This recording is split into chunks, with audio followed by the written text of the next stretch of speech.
Global skill development mission में आपका स्वागत है।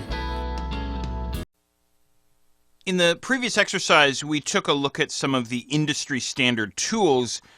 Did you notice that all of the tools were Adobe products? So Adobe really does have, let's say, a hold on the graphics or on the design industry.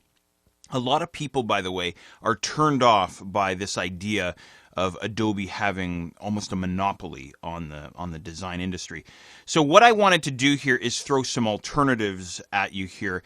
If you aren't comfortable with the idea of sticking with just one company to provide all of your software, or perhaps it's a cost issue, maybe you want to look for some free alternatives or simply some alternate choices. I want to say, though, up front that in the graphic design industry, anything other than the industry standards are not taken 100% seriously, and a lot of designers will even look down their nose at some of the options that I'm going to provide for you here. Okay? So just be forewarned here. All right, the first set of alternatives that I want to discuss are alternatives to Photoshop. So alternative raster graphic editors. There's a whole bunch of them out there. The most popular or the most widely known alternative is a free open source version or raster graphic editor, really, I should say, called GIMP. And he's available for Windows and Mac. You can check him out over at gimp.org. All right, now next we have a program called PaintShop Pro. He's Windows only, and you can check him out over at paintshoppro.com. Very powerful tool, by the way. I've used it myself, but this is one of those tools that other designers that are already in the industry would look down their nose at. Okay, so just be careful. There's another one here called Sumo Paint. This is a pretty cool one. He's an in-browser tool. So imagine using Photoshop but inside a web browser. It's pretty cool. You can check it out over at sumoware.com. All right. There's a Mac-only raster graphics editor called Pixelmator. I haven't used it personally, but I do know of it, and he's available over at pixelmator.com. And then we also have Zara Photo and Graphic Designer. Apparently, this is a pretty popular one. Has a lot of users out there. He's Windows only, and there's the URL for you if you want to go and check it out, zara.com/US/photo-graphic-designer. Okay, so perhaps worth a look for you.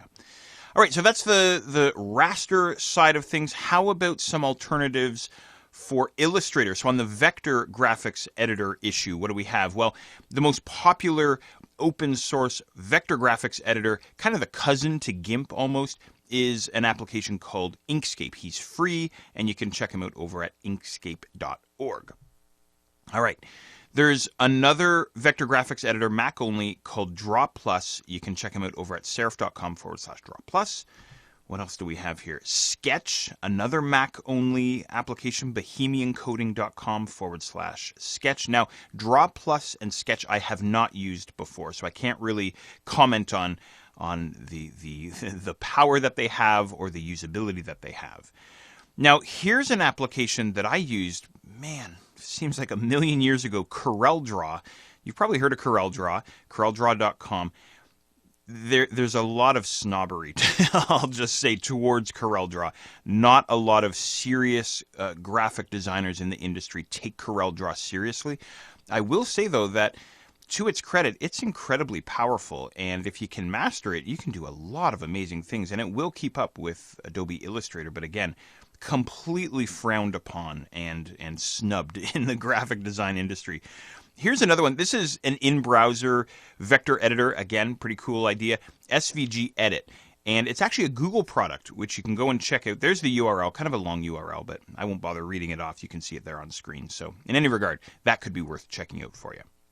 Okay, WYSIWYG web editors. What you see is what you get, web editors. So in other words, alternatives to Dreamweaver. Here we go. Composer, very popular, by the way, Composer.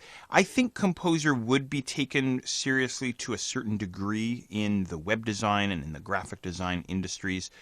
Microsoft's Expression Web 4.0, I haven't used it before, but I know that it's available. I was going to stick the URL in for this guy, but again, it's a crazy long URL, so you can just Google Microsoft Expression Web, okay? There's one called AMEA, which is available over at w3.org/AMEA. It's Windows only.